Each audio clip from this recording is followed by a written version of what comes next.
Welcome to the Cutting the Gordian Knot podcast. Today we're asking the question, do CEOs get paid too much?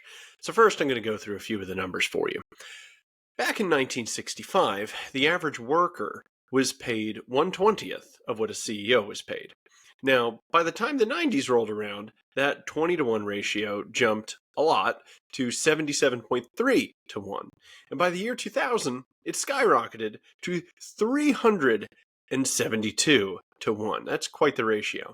Now today it's actually come down a little bit. We're at about 344 times more than the average worker. Now interestingly, this has not been a story of just a straight up progression, as you probably already realized from going down from the year 2000. So from 2007 to 2009, the ratio was cut in half in response to the Great Depression. And I'll add that wages for workers certainly weren't, but this ratio was. From 2012 to 2016, it went from 371 all the way down to 271. So it's pretty volatile, but overall the trend is certainly up. That's certainly true. Then we'll find quickly that the story is way more complicated than that. First point I want to make is that companies have gotten bigger, like way bigger. To put it in perspective, in 1965, the highest revenue company in the US was General Motors, and their revenue, when you account for inflation, is about the same as what Mitsubishi is today, just to give you an idea. And for more of an apples to apples comparison, ExxonMobil has 400% higher revenues today than in 1965, and that's inflation adjusted, even though it slipped from the number 2 highest revenue company in 1965 all the way to number 12, at least globally it's number 12. It might be lower in the US, I believe.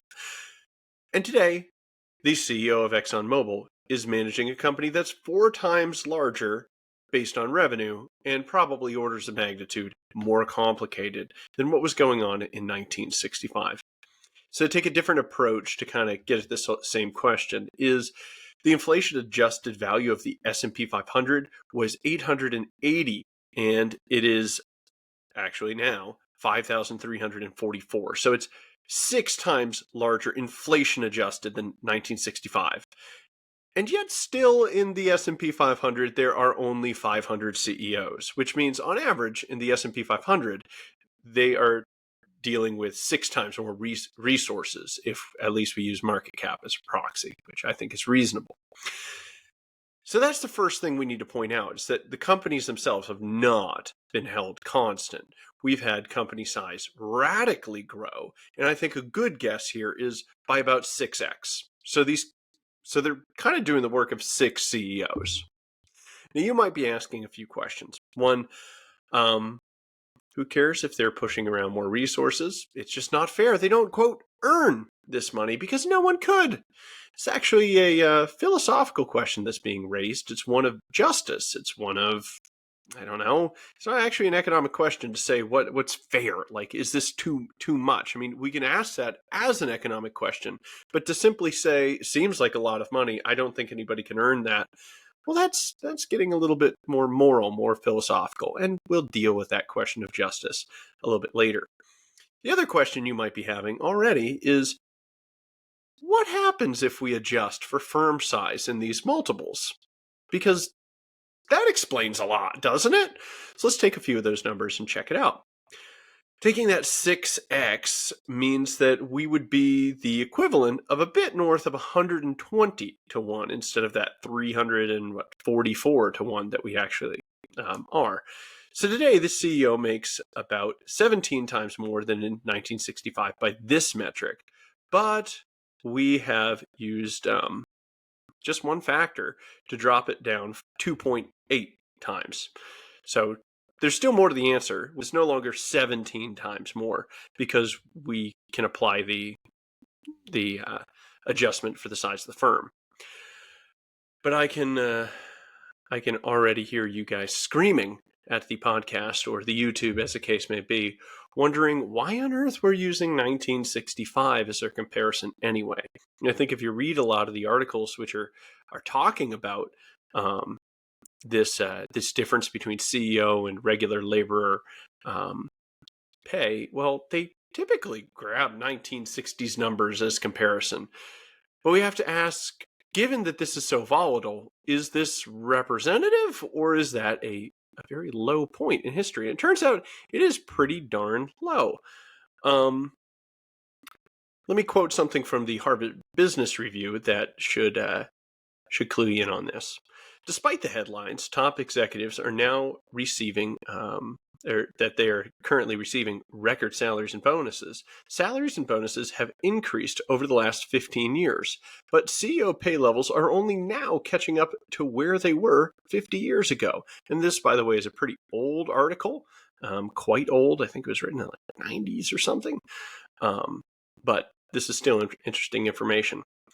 They're only now catching up to where they were 50 years ago during the period 1934 to 1938, for example. The average salary and bonus for CEOs of leading companies on the New York Stock Exchange was $882,000, and that's in 1988 dollars.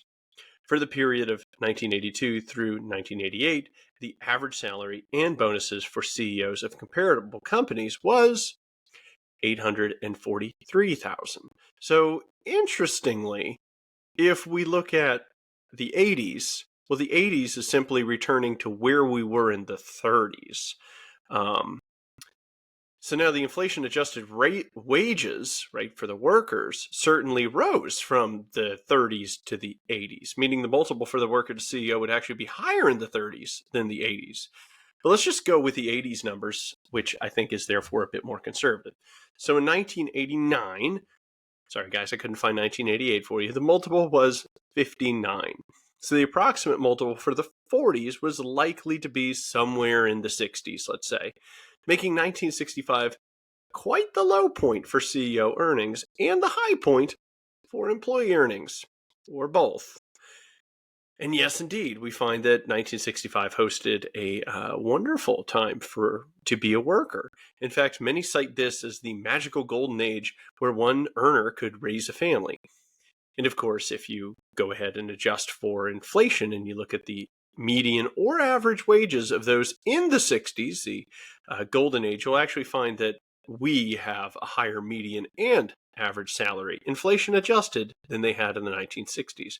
And further, we have much higher job satisfaction, and we have a much greater array of goods and services with which we can, of which we can choose. So that's a different podcast. But suffice to say, 1965 was a really good time to be a worker, not as good of a time to be a CEO, so not the ideal point of comparison. We shouldn't take that one as a norm. I think that it's a lot more reasonable if we take, say, the 30s or the 80s as the norm, since the 80s seemed to rise back to what it was previously. Seems a little bit more reasonable. So using the S&P 500 again as a proxy, it was about 2,226 versus today. So that would give us a firm size adjusted ratio of 144 to 1. So it seems that if we take the 80s as the norm, we've already explained half of all of the increase in this ratio just by looking at firm size. Now, some of you might be wondering, might be screaming at the YouTube channel again. Well, wait a minute, in other podcasts, didn't you look at the effect of marginal income taxes and note that when it's quite high, this can actually drive up gross wages so that we come back to a nominal wage, which would be sufficient to entice people to do a given job, and weren't like the marginal income taxes way higher back in the 60s, so aren't you going to account for that? Well, it turns out, even though this wasn't the dominant way for CEOs to be paid. Instead, many of them were given these type of restricted stocks, different options, which could then be exercised, and then they would pay capital gains tax, which back in the 60s was like 25%. So no, I'm not adjusting for that because that's going to give them an average tax rate of not that far off of what they would experience today. They might actually be a little worse off today. It's hard to say. That would probably be a case-by-case basis. But if you guys want to do some research, there you go. Okay, so as usual, we try to get all the numbers and all the annoying stuff out at front. Just to recap, if you're your ears glazed over, as it were, we do see that there's a trend where CEOs make a much higher multiple than their workers. And we found one factor which explains a massive amount of this, most of it. And that is that firm size has dramatically grown. So it's really not a huge surprise that we see compensation growing. But I want to do something else here. I want to put these numbers, these salary numbers, and we'll quote a bunch of them, kind of in perspective, okay? And the way I'm going to do this is talk about other people who are at the very top echelon of what they do, entertainment and sports. So, the number one highest paid athlete in the world is Cristiano Ronaldo. I said that wrong. From Portugal. He gets a total compensation package in the most recent data of $260 million, which means he's paid $100 million more than Hawk Tan of Broadcom, who's only making a piddly $161 million as the highest paid US CEO. Taking a few others, we have a golfer named John from Spain. He makes $218 million. You could compare that to, say, I don't know, Tim Cook of Apple, who only made $63 million. Or we have LeBron. LeBron made $128 million, which means he made a heck of a lot more than, let's see, the guy who's the CEO of Palo Alto Networks, who only made that guy beat him. So he beat Steven Schwartzman of Blackstone, who made $119 million. So in general, I see that the top paid athletes, at least globally, I probably should have pulled the US ones, range from $111 million to $260 million, whereas our CEO list goes from only $46 million to $161 million. I believe those are 2023 numbers. Interestingly, actors, well, they're certainly lower than the sport ball players. Tom Cruise made $45 million, so just about as much as the 10th highest paid CEO in the US. What's her name? The Barbie girl. She did a very impressive $59 million, which means if she was a CEO, she would be the 7th highest paid CEO in the world. And Adam Sandler, that Muppet, he got $73 million from doing whatever it is that he does. And that would actually make him the 5th highest paid CEO if he was a CEO. So he's beat out a number. He's beat out Tim Cook. So I ask you, good people of the internet, who has done more for the world, Tim Cook or Lamar Jackson? The golfing Spaniard, or maybe the CEO of Apple? The fact of the matter is that anybody at this high of a level is going to receive pretty darn high compensation, and they do. And the reason for this is that their impact is pretty darn far-reaching. Adam Sandler has at some point probably put a smile on millions, hundreds of millions of people's faces, something that none of us will likely do, unless this podcast gets shared a bunch. And then people smile as a result, instead of frown at all the numbers I quote. I don't know what people do. LeBron has lent a massive amount of excitement to the sport ball world and made watching this terrible sport much more exciting, I'm told. And then we have Steven Schwartzman, who's made millions of people's retirements hopes a little bit closer, a little bit more secure, while also being a bit of a little punk, pushing all of his ESG nonsense, so he doesn't exactly get a pass. But in any case, we see that these CEOs have an impact on many people's lives, and in theory, in a positive way. Some empirical research shows that because we have a lot of compensation-based packages, there's a huge spread between what CEOs actually take home and what their nominal compensation package ought to be, whereby ones who do well make 60% more than what the expected value is, and ones which underperform typically lose about 20%. So, These guys are hooked to value, kind of like the entertainers, kind of like the sport ball players, and they make value for a massive amount of people. So it shouldn't be a crazy surprise that they receive value from a massive amount of people because, it's a free market in theory, though dwindling every day. Which brings me to the reason that these guys make a lot of money is because they have a lot of leverage for their labor. What they're doing is they're using a massive tool. They're using a tool called a company. And as such, they can create large amounts of value and get lots of value in return. So let me just give you an example of how this works. Last Friday, I paid somebody $10,000 to dig a hole in the ground, also known as begin to prep for a foundation that I'm building, because I build houses for a living. And I was very happy to do that. Why? Because he took down a massive amount of trees, he dug out a lot of dirt, he made it disappear. And this is a wonderful thing. Now, if he had showed up with an axe and a shovel and said, "Man, I worked so hard. I worked 40 hours a week. I was working weeks at this and I was chopping. I didn't even touch a power tool." I'd be like, "Weird, dude. Like, do you not have a track hoe? Like, you could use one. Do you not have a chainsaw? I think you should probably use one." And if he then demanded more than $10,000 because he worked longer or he worked harder, I would go, "No, I don't think you understand. I don't. I mean, that's whatever. You can work hard or not harder. I don't care how you do it. It could be aliens that dig the hole for all I care. All I care is that a hole dug right here is valuable to me. And if you deliver me that value using whatever tools you desire, then I will deliver value to you in the form of payment."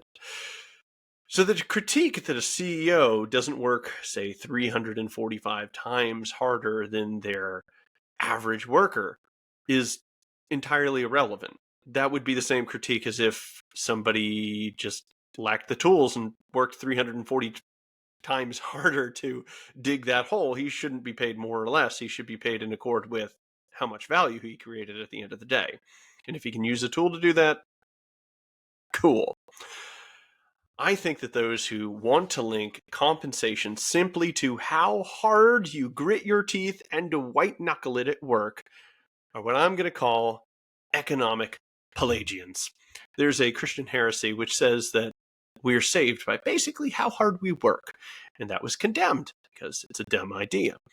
And then it changed to semi-Pelagianism. Well, maybe it's kind of, mostly, it's kind of us, isn't it?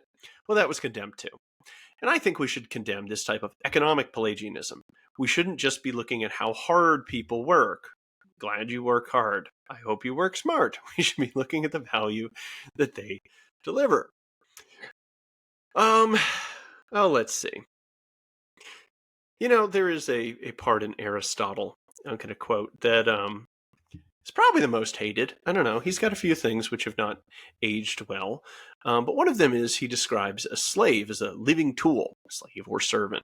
And his point is not to say that slavery is great or that he would rubber stamp Southern slavery. His point is not to call slaves less than human or any of that, though everybody has a knee-jerk reaction to think he's a jerk.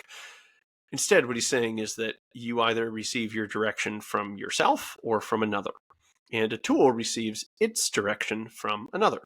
So he defines, in this sense, somebody who is listening to their boss as a tool of their boss because they're receiving their direction not from themselves but from another to reach somebody else's purpose and not necessarily their own. So I bring this unpopular passage out to say that in this sense he's right, that when a CEO works, he's using his workers as a tool. Not that the people are less than human, duh, but in the sense that he's using his ideas and he's trying to reach an end, and he's using people to reach that end. So all the people, all the assets, the entire company become a giant tool of the CEO. And then we find out, we put it to a market test, and we discover whether or not he can use this tool to create value or not. And if he can't, he's penalized or fired. And if he can, he's compensated, and compensated highly. Now, what things might you be thinking?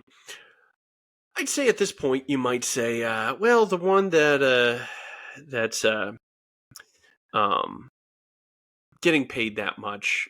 Just plain old shouldn't. It just seems excessive. And yeah, we just don't like that these people are being paid that much more. I'm trying to express it in a more clear way, but I guess I can't. It's mostly just this feeling like, no, I don't like it. It's this revulsion to the fact that some people are very highly compensated. And weirdly, it's directed way more at CEOs than at Adam Sandler. Maybe he needs a bit more hate. He's kind of weird. But anyways, actually, you know what? I'm going to stick up for him. I too am from New Hampshire, so he's my guy. So that's one thing that you might be thinking is just no. It just feels I just don't like it. And the other one is that I guess that lingering. If some people work more, the pay should be different, and that this is a matter of justice. So there's kind of two things happening. One, seems excessive, and two, if there's more labor, I'm not letting go of that one. There just needs to be more money.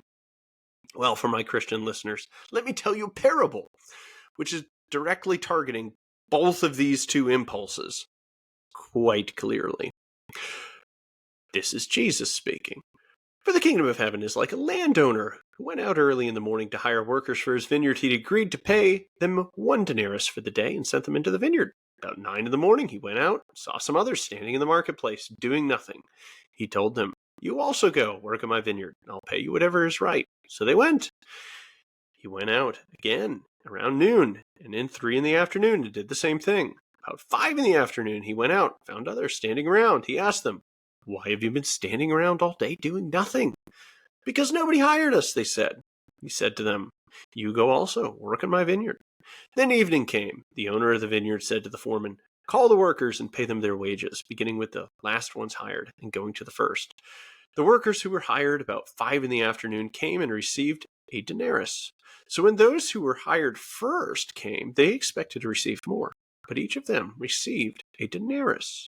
When they received it, they began to grumble against the landowner. "These who were hired at the very last hour, you have made them equal to us who have borne the burden of the work and in the heat of the day." But he answered unto them, "I'm not being unfair to you, friend. Did you not agree to work for a denarius? Take your money and go. I want to give the one who is hired last the same as I gave you.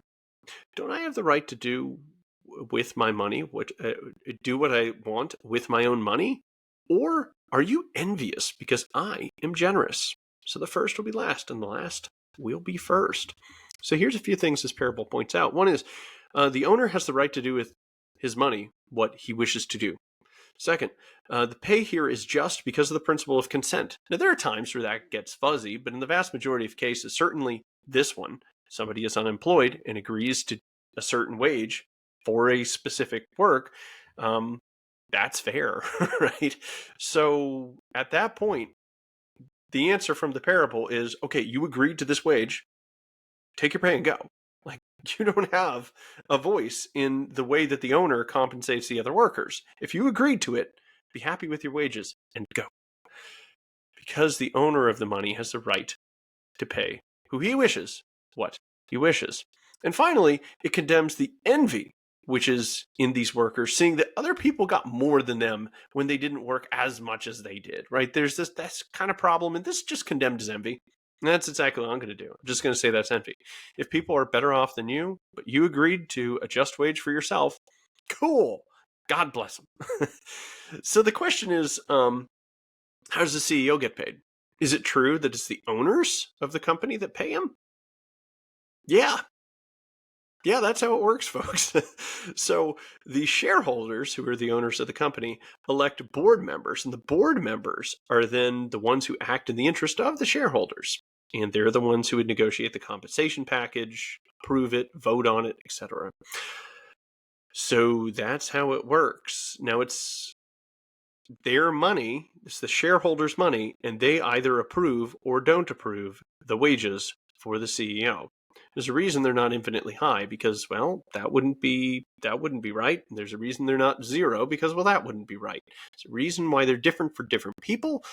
The reason why they're different in different companies is because there's a different point where it makes sense for both of them to agree. And if they both agree and the owner is spending their own money, the shareholders are spending their money for this, then Cool. What's the problem? If you have an issue, well, maybe check to see if you're envious, and then just take your wages and go home. That's the message of the parable, anyway. Um, I'll add that these guys actually have a fiduciary responsibility to the shareholders to act in the interest of the shareholders. So it's not just we're just going to give the CEO a ton of money just because we like him. This has to be a pay package which is in the interest of the shareholders, or the shareholders could sue them. Right? This is a legally binding thing. This is a fiduciary responsibility. And the reason why they would pay so much is because a leader can have a massive impact on an institution. Let me just ask you, let's say we rewind the clock, 2000 and something years, and you have to go fight in an army against, I don't know, against the Germanic tribes, right? Do you want to be led by Julius Caesar, or would you rather be led by some cut-rate random Roman? I would absolutely rather have Julius Caesar at the helm. As some historians have said, he may be the winningest of all generals in history. So I would want that leader at the helm. Would you rather watch a movie where the director was some random guy, like, hey, there's the key grip. How about you be director now? You'd do it for a good price. Or would you want the best director that you could find, right? Leadership certainly matters. Or would you want to be a GE employee, shareholder, supplier, customer, under Jack Welch, the legendary CEO, or the next dude whose name escapes me, and well, probably for good reason, because he led the decline of GE, though some say it's not completely his fault. But the point is that a leader at the top can have a massive, massive, massive influence on how well everything goes on downstream. It's certainly true with the CEO. I think we've seen that in Apple, right? Tim Cook's been pretty good. Before that, Steve Jobs, pretty epic guy. I don't think many people could have done what he did. Elon Musk, I don't think if we replaced him, we would have the same Tesla. I think that's a unique person with a unique set of skills and talents, which allows for unique gains in these spaces. And that's a good thing. We want to lure these people in. What happens if we didn't, though? What if we said, let's take their money and divide it amongst the people? Well, did some math for you guys. Once again, if you took the CEO of Walmart's salary and you divided amongst the workers, assuming they worked 40 hours, which they don't, so it's a little bit off, guys, that works to about half a cent per hour raise. Or with Amazon, we're actually pretty high. We're at about 1 cent. It's actually 0.9 cent an hour raise if we got rid of the CEO, dropped his wage to zero, and then distributed that amongst the people. Now, if you are a Amazon employee, all you need to have happen is for a CEO to just make one tiny good decision that gets you 1 hour of extra work, or means that you don't lose 1 hour to your schedule, and poof. If that happens once in a year, the CEO is paid for himself. So I think most people, most workers, most suppliers, most shareholders would prefer that they forfeit their 1 cent an hour raise and instead have the most competent CEO possible. Because the alternative could be a terrible decision which causes financial ruin. It could be massive layoffs. It could be you become less globally competitive. You can't expand into global markets. So we don't get hiring pressure driving up wages. There could be a host of things. We could have mismanaged benefits. We could have HR problems, which mean that you have a worse workplace. We could have less fringe benefits because, well, he's not arranging the pay packages for all of the workers in a beneficial way, and instead is, I don't know, doing it foolishly, right? So having a wise CEO, the best, most competent one possible, is going to be good for workers, because if the company's expanding and growing and doing well, you get hours and promotions, etc. And if it does the opposite, well, you get the opposite. You could be laid off. So I think most people would actually make this trade. Another thing I want to point out here is these really look bloated and ridiculous because it's what I call, and I think other people call, the lottery effect, where there's a lot of people who are gunning for the CEO position and they don't get it. So basically, they're being paid their salary plus the equivalent of like a lottery ticket for, yay, I won the CEO position. So let's say we have the COO and the CFO, and maybe a couple VPs all thinking they might become CEO. Well, there's a huge payoff if they do become CEO. And they all think that they have a chance here to do that. And that's actually of value to them. And this is even more clear in the sport ball examples, where you could have 1,000 players all hoping that they get that $1 million position. Well, that means that the value of each one of those lottery tickets is $1,000. It's the payoff divided by the amount of tickets, right? So if you devalue the payoff, you're devaluing the ticket. And if, in the example of, say, those vice presidents and whatnot, you're devaluing their lottery ticket, the chance to become CEO, well, then all things equal, you're actually going to have to raise their wages in order to compensate for the decrease in that other type of compensation that you get. So CEOs are just, in a sense, the lucky or the skillful ones who were able to win that prize when we had many people competing, and those people competing did receive something of value, a ticket. It just wasn't the right number that came up for them. So that's one of the reasons why the pay is high. There is a lottery effect going on. And to just hit the person who got the lottery is to actually devalue all of the tickets for those who could have got it, and will mean that we have a rise in their wages commensurate with the loss of that. So there you go. Okay.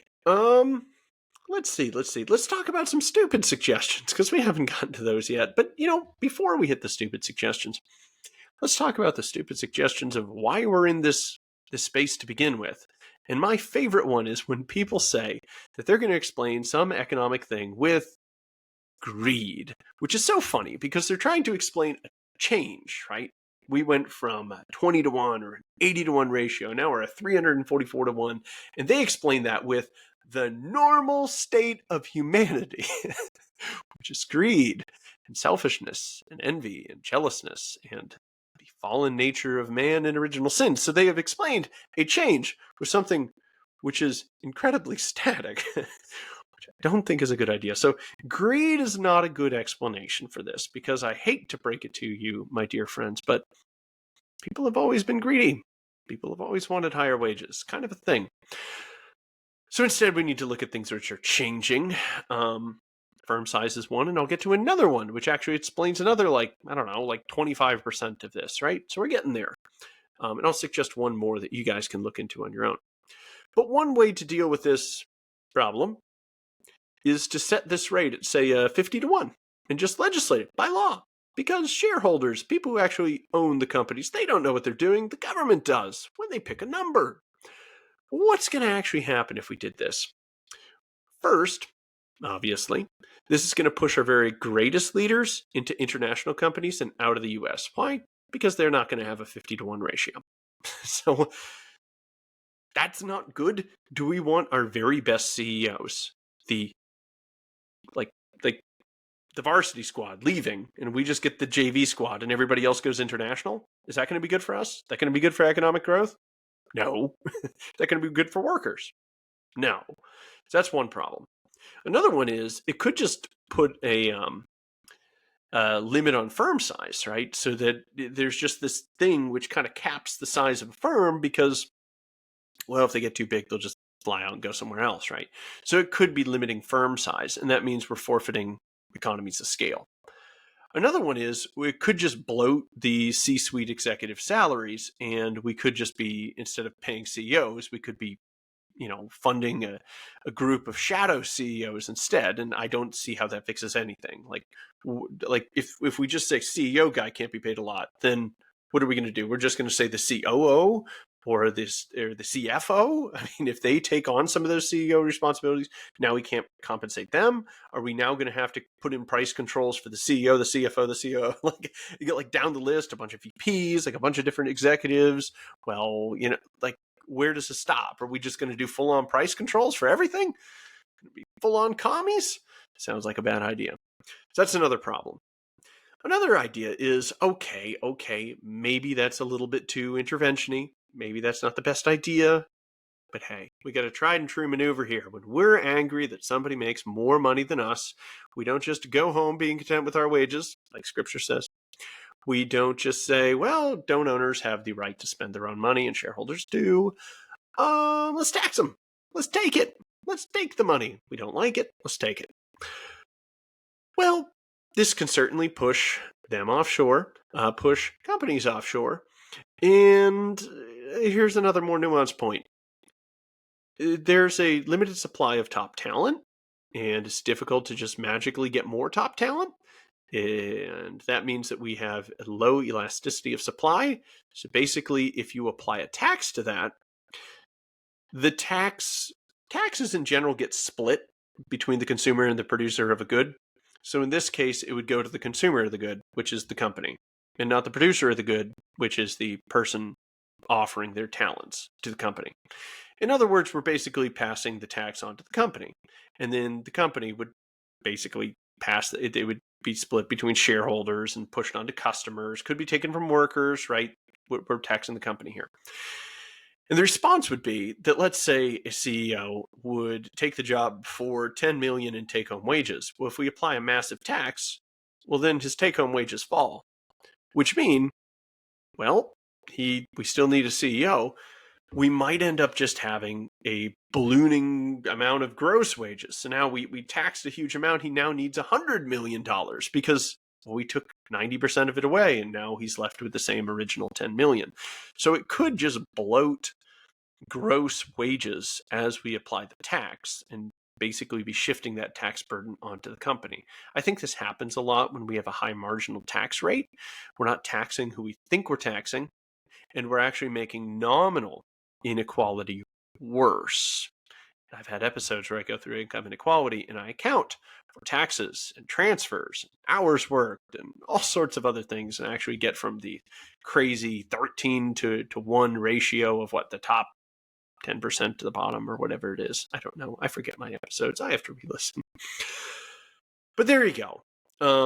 That's a couple things that are just going to happen with taxing them.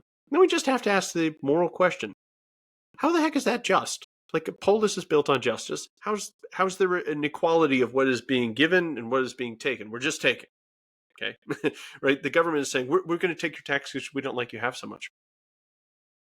Okay, you're giving me something in return. Like, when you tax my property, you give me a road and a school and a police department. When you, I don't know, tax my fill in the blank, presumably you're giving me a type of service somewhere. But this is just, I don't like that you have things, so I'm taking it from you. I don't see that as morally just at all. All right. I don't know if maybe if we could extend some type of olive leaf to the interventionists, we could say, we could double down on the idea that it's a performance-based thing, and we can make sure that there's like a clear approval process of the board for performance-based pay, though honestly, a lot of this is already happening, and I don't think this would even fix the issue, because with the whole Elon Musk debacle, he agreed to be paid in like wild, like out-of-the-money stock options, which didn't seem to be very valuable. People laughed at him. How the heck are you going to get the value of Tesla that high to ever get any type of benefit?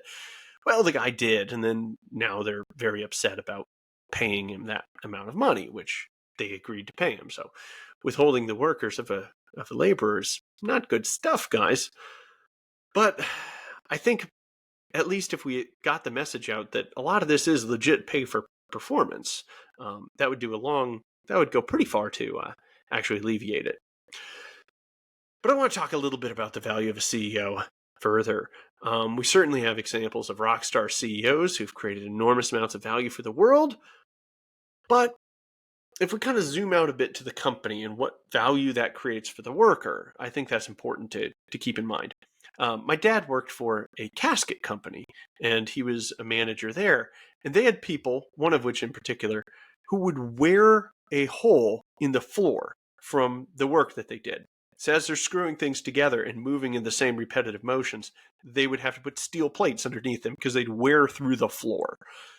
Now, a lot of these guys were just not very smart. They're maybe 80 something IQ kind of folks. And if you gave them a massive group of problems to solve, a very complex world, a lot of tricky, difficult things, they're incapable of doing this.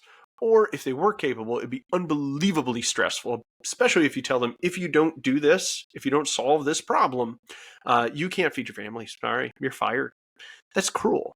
But instead, what a company does is it limits the problems that any individual person has to solve. And there's smaller problems at the lower level, and they get harder as you go up. The guys at the All In podcast said something interesting. I forget which one it is. One of them said that being a CEO is getting all of your smartest friends you know together. And then you work on a really hard problem. And when all of them don't know what to do, those problems are the ones that you have to deal with. So the problems rise up, and the very hardest problems have to be solved by the CEO. And a company is all about distributing these problems so that they can be solved and so that people can work and work effectively.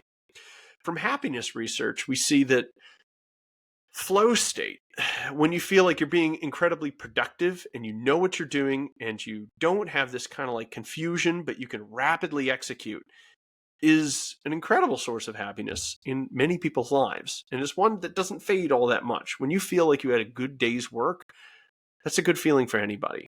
And companies can deliver that. And they do that by reducing the complexity of the task. To further drive home this point, just imagine if someone said, hey, your job's to build a car. Do it. Oh, I don't know how. Like, what tools would I need? Figure it out.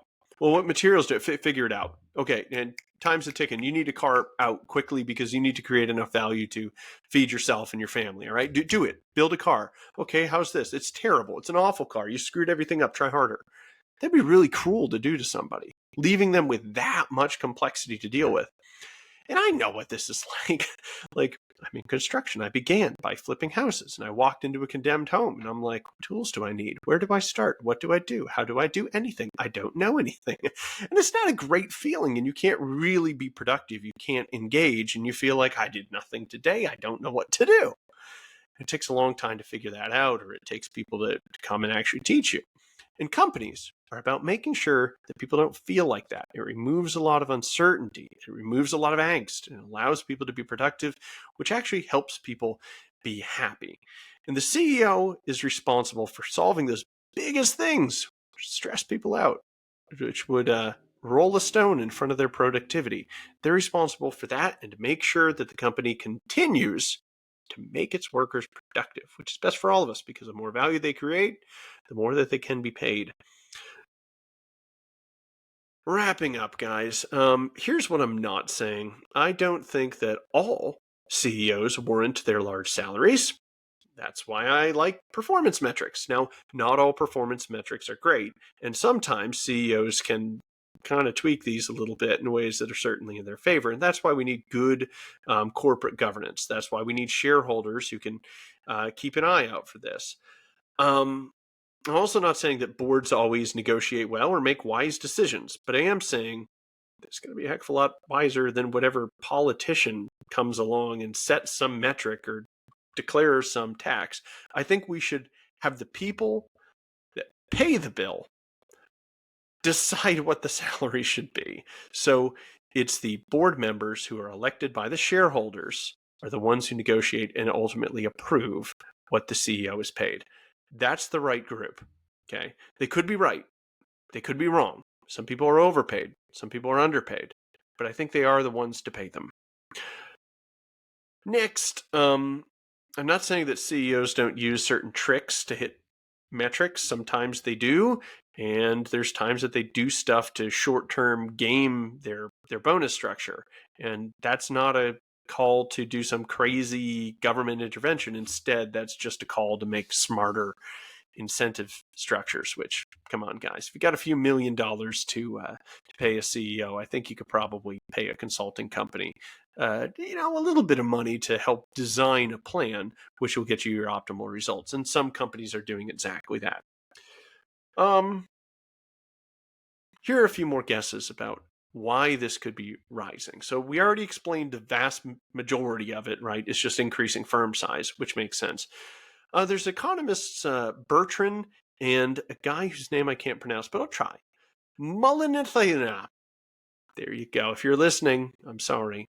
Anyways, so they have a hypothesis in a paper that says that barring the laws about allowing corporations to take one another over is, which happened like, 80s, 90s, something like that, I think the 80s, gave CEOs a lot more pull in compensation negotiations. So basically, they could not have to worry so much about if they all had got big salaries, that another company could say, look at that, these guys are fat and overpaid, we could take them over, then we could reduce their management structure, or we could pay people less to do the same job, and then we could extract the difference here as profitability, because these guys are just paying too much. So when we lost the fear that you could have a hostile takeover, we now kind of loosened up on how much we could be paying people. Now this is interesting, and apparently when there's large shareholders, like a big majority interest or something, the wages of the salary did not grow as quickly after this law was passed. So it shows that there was like a strong check of somebody who's there, who's in it, who cares a lot about this, who has a lot of money at stake, as opposed to a very diffuse group that kind of voted on a board but doesn't really know what's going on.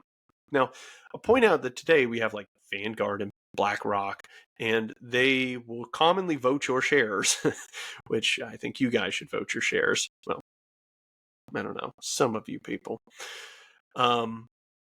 And they could probably be this check, and maybe they are. I don't know. I'd have to look into that. But that's one thing that could be going on, that basically there was a lot of pressure before, back in like the 80s, and now that's eased. And it could be that the prices are actually more reflective of the market now. It's hard to say, but it would certainly explain why they rose. So I think that's an interesting hypothesis. Here's another one. We've been talking a lot about the CEO's wages, but there's something else in this metric. It's a ratio. It's a ratio between the worker and the CEO. Now, back in the 80s, when this was lower, it was about 43 hours a week that people would work. But today it's only 34 hours a week. So there's been a big decline. And in part because there's more part-time work today. There's a lot of reasons, right? But in any case, that explains a lot, because, well, that explains like what is that, 25%? So that would go from 188, which was our previous like 1980s adjusted for firm size rate, and that would drop it to 113, right? So that's a serious drop just from looking at the difference in the hours that the workers are working. So it's not so much that the CEO is having this big bloated wages that's getting higher and higher. It's actually that the total take-home wages of the workers have fallen because they work less hours. So if we made sense of that, then that would explain some of it. There you go, guys. I think I think we covered it.